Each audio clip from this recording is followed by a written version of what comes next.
why do you think that these stories have been hidden so often and often still are hidden, and how can we highlight and share them? So perhaps if I come back to you, Dr. Lindsay, to start us off. Okay, thank you.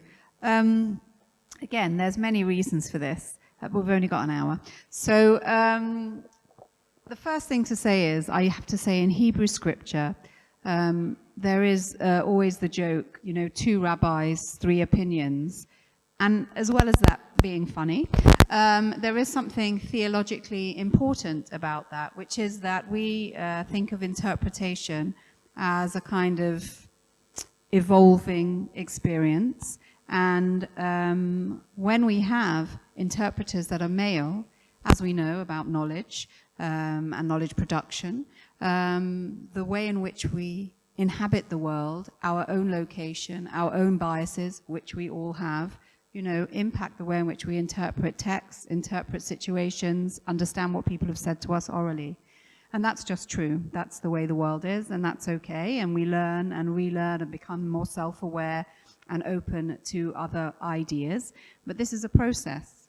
Given that historically, almost exclusively, the commentators on biblical texts were male, there are many opinions about different stories in the text, but they're all seen through the male eye and perspective.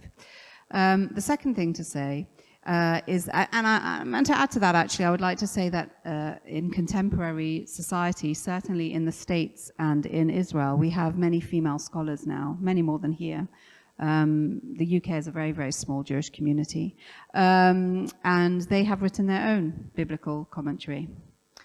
And it's important that we think about commentary as part of the ongoing narrative, right? Jews have written law, that is the Hebrew Bible, and we also have oral law, so that's rabbinic literature. Traditionally, of course, as I said earlier, rabbinic literature was male defined, but now, in more contemporary society, that is not the case. Okay. The second thing to say is that people appropriate a text and then they misappropriate text. And this happens with all texts. This happens just with civil law, criminal law, all types of legal and narrative texts. And often this is to suit their needs, their desires. Again, it may not be malicious. It may not be intentional. But this is the nature of the human being. And I think that countering some of those readings of texts is a very important... I've forgotten the question. What was the question? Oh, yeah. Okay. Right. So texts are exactly that point, right? So they use text for their own benefit. And some of the ways in which the women in biblical texts are described is in a way that suits a certain male agenda. I'm not here to male bash, by the way. I'm just here to talk about the realities of history. And it's wonderful that there were so many commentators, but he has very proto-feminist writings in these rabbinic texts. But there's also, nevertheless, the location from which these interpretations arise. And lastly, I think, as there are in, again, many other walks of life, women getting the vote, women getting university degrees, there's fear, right, of the unknown. What will happen? What will happen if we talk about women in text? What will happen if we talk about powerful women, thoughtful women, bright women, warrior women, right? What will happen? I'm not suggesting there's an answer. There's a multiplicity of answers. But what will that do? And of course, we don't know what that will do. But when one holds the cookies in the cookie jar through history for so long, it becomes very difficult to share those cookies or to pop the jar. And I think that that's something that's happened in all walks of life, and it is true when it comes to scriptural religious texts also.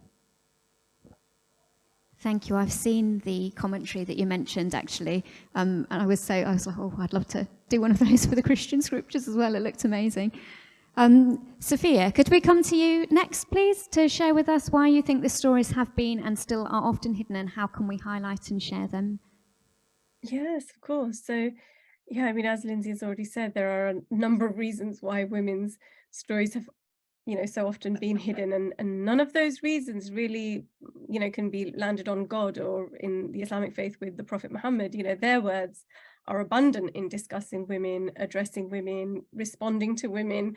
The problem lies elsewhere. The carrying of faith and the message of God is the burden of the community of the faithful, which is made up of individuals who are in turn at the mercy of a number of other influences. There's the historical and cultural context. We know that Aisha, the wife of the Prophet, who I mentioned earlier, she lamented only a few years after his death. There's an incident that takes place in the Caliphate of Uthman. So this is only the third ruler after the Prophet Muhammad, peace be upon him, has passed away. And there was some subterfuge, political subterfuge that was going on, and to quell the sort of discontent that was going on, and to sort of bring about a moment of silence to get people to stop and just think, Aisha grabs some hair of the Prophet that she still had and some clothing of his, and she takes it into, she wades into this crowd, and she says, here are still the hair and the clothing of the Prophet. They have not yet disintegrated, and here the community is already sliding back into unacceptable pre-Islamic practices and attitudes. So really, the fear for the religion and the direction in which it went in, and the ways in which, is, as Lindsay says, appropriated or misappropriated, was a fear that began very early on for the community. And on this particular occasion that I've mentioned regarding Aisha, she was talking about political nepotism. But she had also expressed such frustration, for example, when it came to phobic views towards women's menstruation or women's bodies, when that started to sort of re-emerge amongst the community, for example. And there is also, the tragedies of interpretation of sacred texts and who gets to engage them. And again, this has been the purview primarily of male scholars, and as has already been mentioned as well, it's not to say that that they came to the texts with a nefarious intent to marginalize or invisibilize Muslim women or women from within the text and scripture, but that they came restricted and shaped by their own lived experiences, their own cultural contexts, their own political context, and these will have limited their interpretations, and that's and that's not to say that they didn't still come to some profound outcomes and some still very pro-women outcomes and some very gender egalitarian views and interpretations of sacred texts. Of course, those are all there. My own PhD is very much on the basis of a 14th century text by a male scholar who had the foresight to record over 200 statements of Aisha where she was correcting, corroborating, or refuting primarily male companions of the Prophet. So, those things exist, the pro-women gender egalitarian interpretations exist, but we need more. We need more women's interpretive access to the text as well. And so, there has been a shift in this. We have seen more women coming to the text, making demands of the text, asking questions of the text. The rise in literacy and access to higher education, and global networking through the advent of the internet as well has allowed for women to start to have greater access to the tradition, to the Islamic texts, and to ask their questions. But those who have been used to power do not relinquish it so easily. And an egalitarian expression of Islam, would undermine the interests of many who do benefit from a patriarchal expression. So there must be a concerted effort made to support, maintain, and strengthen the positive changes that we are now seeing. Events like today's are essential. We must have forums to promote women's stories and interpretations where, we can critique and interrogate long-standing, unquestioned positions, where we can build alliances. We need to support and encourage academic research and scholarship focused on excavating the stories of women in our tradition and in interrogating the traditions with the needs, questions, and lived experience of women as a guiding probe.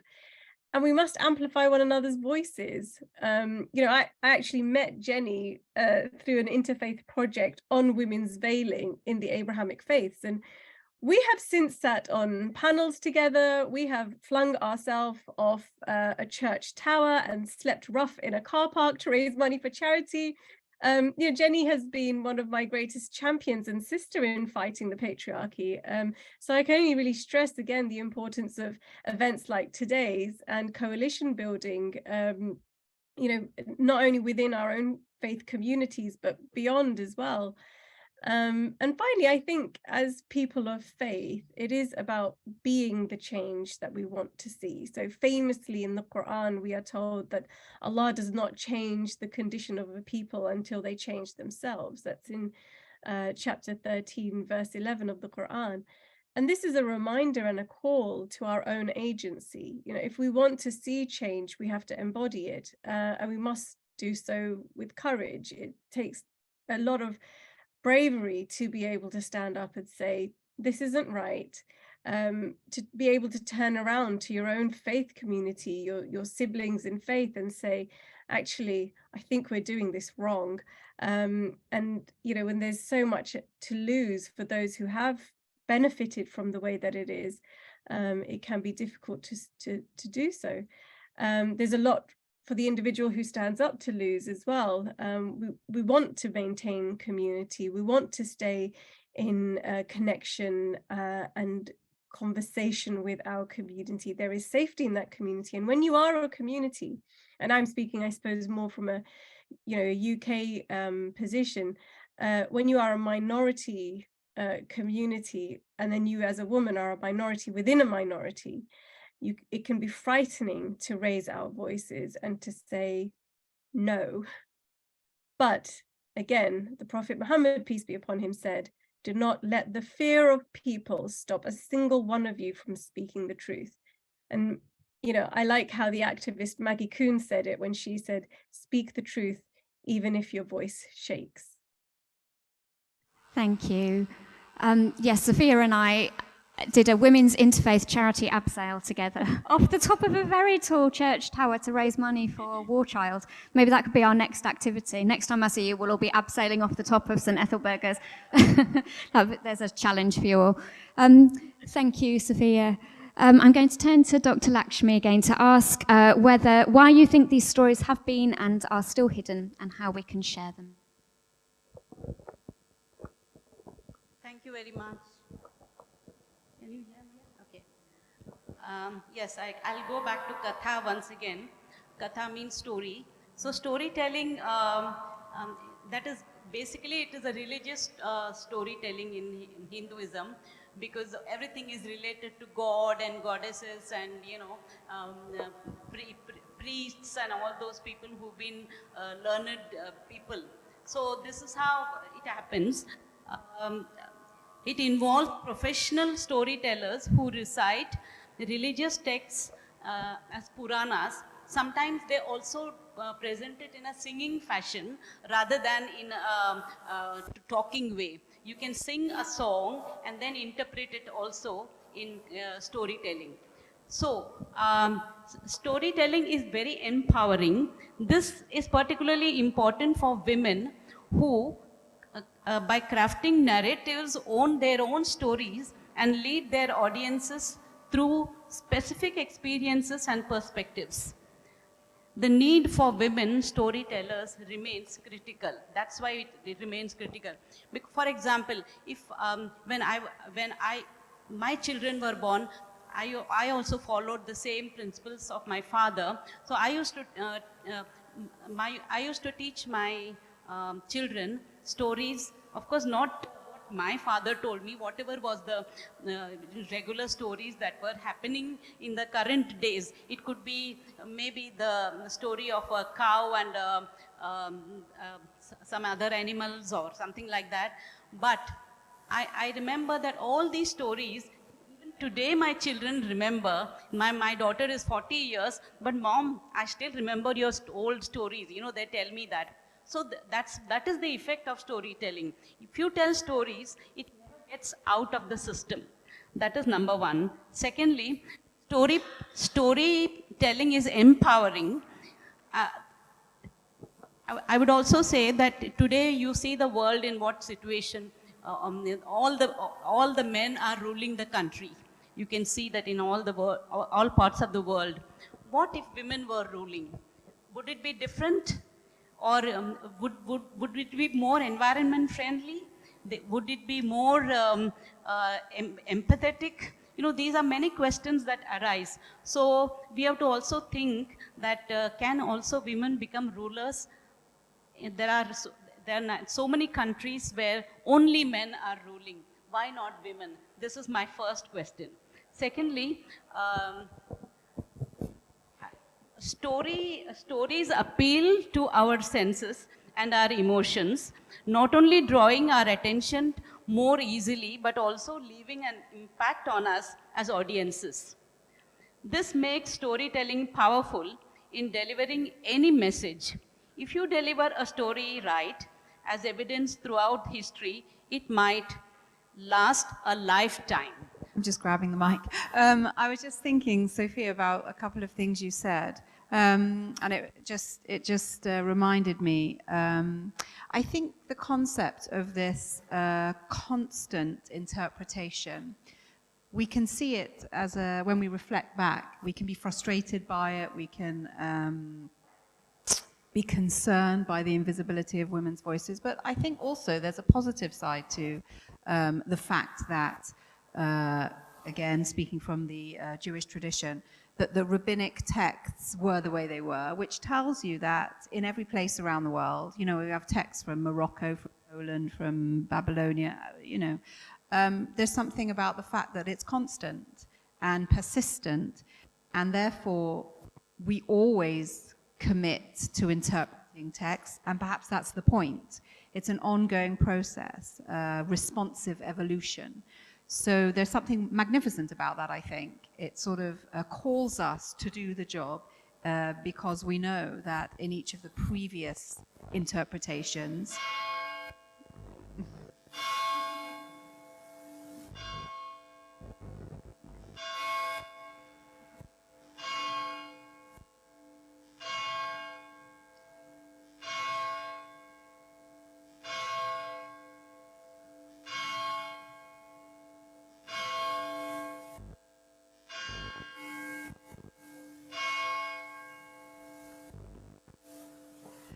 in each of the previous interpretations, there was something missing. There wasn't the now, you know, this is me in my historic location, in my geographic location, my societal location, right? So I don't mean me per se, but what do I, whoever the interpreter is, have to add? And the second thing that Sophia specifically brought up was the context of privilege. And I think this is actually really important. It's all very well for me to say here in this beautiful space where I'm invited to be in public, as a Jewish person, as a minority. I'm white. I've had an outstanding education.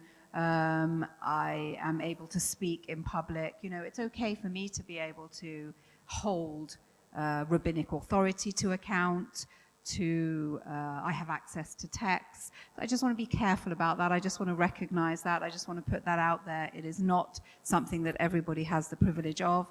And I'm just tentative about our expectations of, you know, all women around the world who live in very different circumstances. Thank you. That's such an important point. We have got 10 minutes for questions. I wonder if anyone in the room or online has a question. I can see a hand up already. I'm going to just bring the mic to you. Is that okay? So people can hear you. Thank you. Can you hear me? Yeah. Thank you so much. I think that sentence about religion not being the playground of men is going to be going around my head for a while. But I think something that we've touched on a few times is whether it's the invisibilization of, you know, the wives of the prophet, women in the early church, you know, women in Jewish history, women in Hindu stories. There's a fear, and I think it's a fear that we see. You know, we have wonderful brothers with us today, but there is a fear from some of the men in our community about acknowledging the role of women as interpreters and transmitters of religious teachings.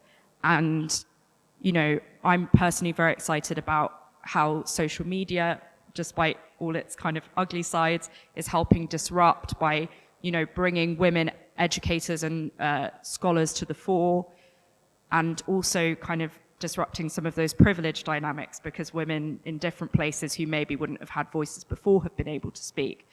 But I guess my question is, how do we support, and maybe this is a question we can come back to with our male panelists later, our male peers in sort of challenging this fear of what will happen when we allow women to speak and teach?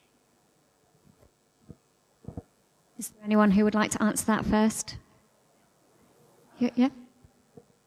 I can just say that, again, from my very privileged position, I'm now a research fellow at the London School of Jewish Studies, but I was teaching there for 25 years, and I taught Talmudic literature and so that's rabbinic literature and biblical literature, and my boss for many of those years was a male rabbi, and he took it upon himself to work extremely hard to both encourage me, support me during my PhD, which was also about questioning authority, male authority specifically, and also to advertise the classes that I was giving, which were interpretive classes on narrative. So I think that you can find those spaces, well, you hopefully can find those spaces, and when you find them, use them.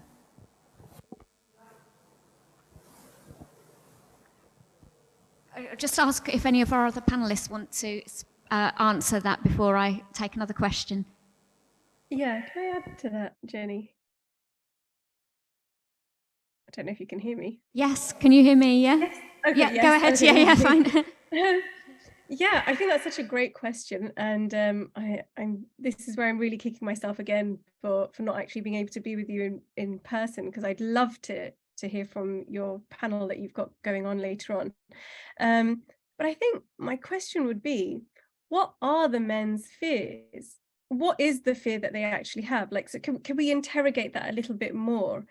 And I wonder if at some level there is a fear that if women attain the same position as men have had, the privileged position that men have had when it's come to speaking on behalf of and interpreting the tradition, will men get treated the way women have historically? And I wonder if that is at the core of some of their fear. And if so, I think that speaks to an acknowledgement somewhere, even if just subconsciously, of the injustice that has been meted out against women. And like Lindsay, I also have had very supportive male Muslim scholars.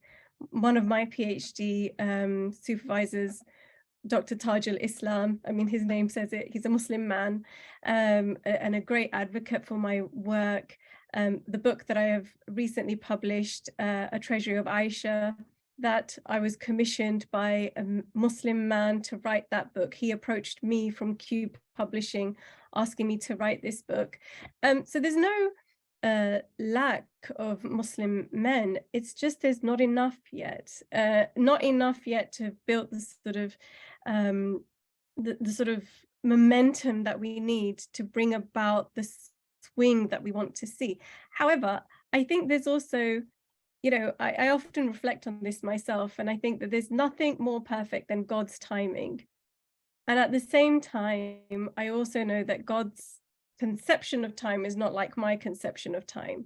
So I want gender egalitarian professions of Islam yesterday. I want, you know, everyone to live in absolute peace, safety, security, with their full agency intact and their full humanity intact yesterday. But it's happening on God's time. And that time is perfect. And it is our duty, you know, for me, again, you know, speaking as a Muslim, that's my responsibility as a vice regent of God. You know, Allah talks about creating human beings as Khalifatullah ala al-ard, so the vice regents of God upon earth. It is our duty, this is part of our responsibility to correct this very human wrong. And again, you know, you mentioned at the very beginning, Jenny, about the Islam and gender read-alongs that I set up over the pandemic. So during the pandemic, during the lockdown, I thought to myself, oh, you know, one of the things that I keep getting told by Muslim women is that all of the texts that I recommend for them to read by Muslim female scholars are inaccessible to them. They're just really difficult. The language is too academic, and the idea, you know, it becomes too obtuse, and they often just give up. You know, they go in with good intentions, but they just cannot get through these books. So I thought, you know what, I've got time on my hands. Everybody else does too. Let's set up a, you know, a read along. We'll select a book. We'll read it chapter by chapter. We'll meet on a Sunday to discuss each chapter until we finish the book. And there you go. We'll have read, you know, people will have accessed the book, and I would have helped them through that. I thought I would get maybe 10 or 15 people to sign up. I'd have a 50% dropout rate. I expected to have about 5 or 7 people at the end of the session. We are now 3 years since that the first read along started. We are over 100 people still subscribed. That very first post that I put on Instagram, and you know, the questioner, you're absolutely right. Social media, despite its ills, has opened up so many opportunities. It has, if we want to use the word, democratized the landscape a little. It really has. You know, when I posted that Instagram post, you know, saying, hey, anybody want to read, you know, Believing Women in Islam by Asma Barlas, 15 minutes later, it was oversubscribed. I didn't expect that. So, you know, sometimes I think there's more change than we realize. Change is happening. It's going on God's timing. And we just have to, you know, we have to put in the work, and the outcome will come when it comes. Thank you.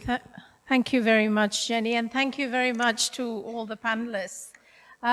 Just a little bit of rounding up. I did like what you said, Lindsay, about, you know, women becoming more invisible in some orthodox sort of religions. I'm not saying particular one, but yes, they are becoming more invisible. Yeah, so there is that invisibility. And then there's also, Sofia, you mentioned that the Prophet's wife, Khadija, gave the right advice and the wisdom for the Prophet to go forward. And Lakshmi, you said that stories are very, very important, and that they're very important to talk about these stories to young children, and they remember them. And I think it's very important for us as brothers or sisters or parents or grandparents to make sure that we tell these stories to young children about women, significant women in our scriptures, that they remember. It's in them from a very young age that, yes, men and women in various religions.